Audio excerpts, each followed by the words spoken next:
हिंदुस्तान का कोई भी बाशिंदा कोरोना काल को भूला है? अगर मैं ये सवाल पूछूं तो आप कहेंगे कैसी बातें कर रही हैं।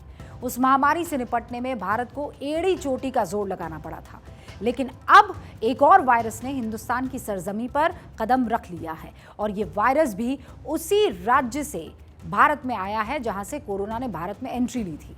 हमारा मकसद आपको डराना नहीं है, हमारा मकसद आपको आगाह करना है, केरल राज्य के हालात बताना है। केरल में निपाह वायरस के केस मिल रहे हैं और यहाँ कोरोना जैसी पाबंदियां लागू की जा रही है। कोड़िकोड में निपाह वायरस के 4 मामले इस वक्त हमें जानकारी है कि मिल चुके हैं। अब तक 2 लोगों की निपाह वायरस से मौत हो चुकी है। जिले की 7 ग्राम पंचायतों में स्कूल और आंगनबाड़ी केंद्र बंद कर दिए गए हैं।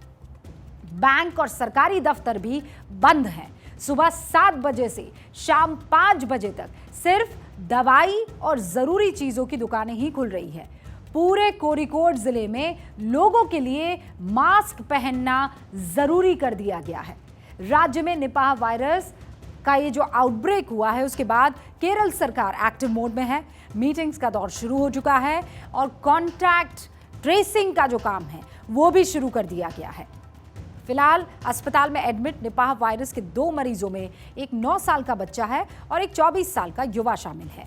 कोड़िकोड के अलावा सरकार ने कुन्नून में भी अलर्ट जारी कर दिया है। वायनाड में भी निपाह वायरस का अलर्ट जारी कर दिया गया है।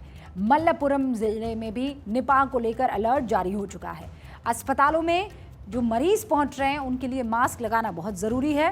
हालांकि सरकार ने आधिकारिक तौर पर निपाह वायरस फैलने की घोषणा नहीं की है। हम फिर कह रहे हैं कि हमारा मकसद आपको डराना नहीं है, आपको आगाह करना है।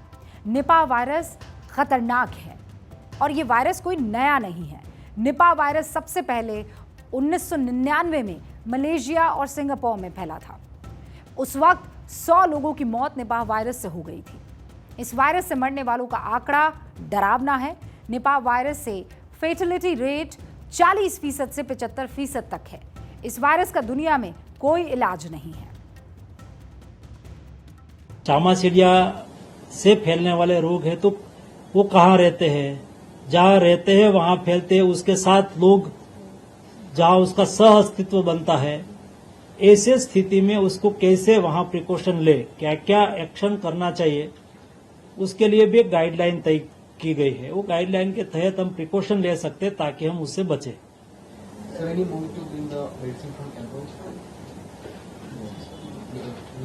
तो उसके लिए और कोई विशेष तो मेडिसिन होती नहीं है। जो मेडिसिन है जनरल वहाँ जो मेडिकल ऑफिसर प्रिस्क्राइब करते हैं, स्पेशल उसके लिए कोई मेडिसिन अभी तक डेवलप नहीं हुई। अब मैं जरा आपको आसान शब्दों में समझा देती हूँ कि निपाह वायरस फैलता कैसे है, इसका चक्र क्या है और इसके पीछे का कारण क्या है। देखिए, दुनिया के कई डेडली वायरस की तरह निपाह वायरस भी चमगादड़ों से ही फैलता है। एक चार्ट के जरिए आपको समझाने की कोशिश करती हूँ कि ये कैसे फैलता है। मलेशिया में निपाह वायरस जो है वो देखिए चमगादड़ से फैलना शुरू करता है। वायरस संक्रमित यूरिन जो है वो पहुंचता है। उसके बाद ये मलेशिया, भारत, बांग्लादेश, इन तमाम इलाकों में कैसे ये जैसे ही और फिलीपींस में भी ये पाया गया है। अब आप ये देखिए कैसे फैलता है। वायरस संक्रमित फल अगर जानवर ने खाया, ठीक है, तो वो जो है इंसान अगर उसका सेवन कर रहा है तो वो इंसान में जाएगा, इंसान संक्रमित होगा, अस्पताल में आएगा और इंसान की हालत जो है वो कुछ ऐसी हो जाएगी। और यही चीज़ जो है वो बाकायदा आप देखिए भारत में कैसे फैल रही है। ये चमगादड़ है और ये पाम जूस जो है, पाम जूस पीने से और जो घोड़ों का मांस खाते हैं उनमें भी और ऊपर जो है आप देख सकते हैं पोर्क, पिग या सुअर का मांस खाने से भी ये फैल सकता है। और जो घोड़े का मांस खाते हैं उनको भी ये संक्रमित कर सकता है। और एक बार अगर इंसान में ये आ गया तो फिर इंसान से इंसान में तो ये कंटेजियस है ही। मलेशिया में निपाह वायरस इन्फेक्टेड चमगादड़ ने पेड़ से जैसे फल खाए, उन्हीं फलों को खाने से ये वायरस पिग्स में पहुंचता है। पिग के जरिए इंसान तक पहुंचता है। फिलीपींस की अगर मैं बात करूं तो निपा वायरस इन्फेक्टेड चमगादड़ के यूरिन से घोड़ों में पहुंचा, फिर घोड़ों से इंसान में पहुंचा। भारत और बांग्लादेश में निपा इन्फेक्टेड चमगादड़ से पाम फ्रूट में पहुंचा, फिर पाम जूस यानी ताड़ के फल का जूस पीने से ये इंसानों में पहुंच गया और ये डेडली हो गया। तो दो जगह तो ये मांस का सेवन करने से हुआ, लेकिन भारत और बांग्लादेश में पाम जूस का सेवन करने से ये इंसानों में पहुंचा है। निपा वायरस से घबराने की जरूरत नहीं है। इस बार अब तक निपा वायरस की पुष्टि सरकारी तौर पर नहीं हुई है, लेकिन सिम्टम्स के आधार पर मरीजों में निपा वायरस होने की बात कही जा रही है। वैसे निपा वायरस बहुत खतरनाक है। पिछली बार 2018 में कोड़िकोड में निपा वायरस के 23 मरीज मिले थे, इनमें से 21 मरीजों की मौत हो गई थी। इस वायरस का अब तक कोई वैक्सीन या इलाज नहीं मिला है। जो सावधानी है वही इसका सबसे बड़ा इलाज है और एकमात्र बचाव का उपाय है। केंद्र सरकार के एक्सपर्ट्स की तरफ से ये बार बार बताया जा रहा है कि सावधानी बहुत ज़रूरी है। बाकायदा केंद्र सरकार ने एक्सपर्ट्स की एक टीम केरल भी भेजी है। ये टीम मरीजों के साथ चमगादड़ों का भी अध्ययन करेगी। वैसे आप लोगों ने नोटिस किया होगा कि कोरोना काल के बाद से ही मौसम बदलने के वक्त जो वायरल फीवर होता है उसने भी अपना रूप बदल लिया है, म्यूटेट हो गया है वो। 2020 तक ये वायरल फीवर 3 से 4 दिन में ठीक हो जाता था।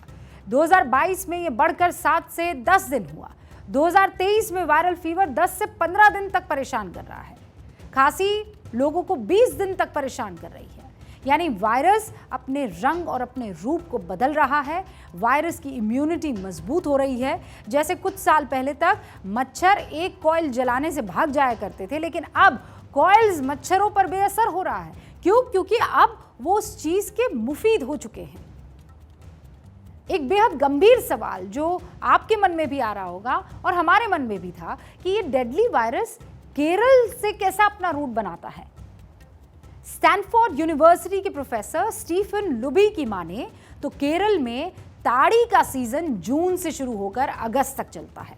ताड़ के फल से निकलने वाला पेय चमगादड़ों को भी आकर्षित करता है और इन्फेक्टेड ताड़ी ही केरल में निपाह वायरस के फैलने का मुख्य स्रोत है। रही बात कोरोना की, तो केरल से खाड़ी के देशों तक और सिंगापुर, मलेशिया, इंडोनेशिया तक रोजाना कई उड़ानें हैं जिनसे विदेशी लोग बड़ी संख्या में रोज केरल पहुंचते हैं। केरल की नर्सेस पूरी दुनिया में सेवाएं देती है और डेडली वायरस के केरल में पहुंचने का ये भी एक बड़ा कारण हो सकता है कहा जा रहा है। आप अपना ख्याल रखिएगा और ख्याल रखने के लिए सबसे ज़्यादा ज़रूरी है कि आप इन्फॉर्म्ड रहें। और जब आप भारत 24 पर द रूबिका लियाकत शो देखेंगे तो यकीन रखिए आप इन्फॉर्म्ड होंगे।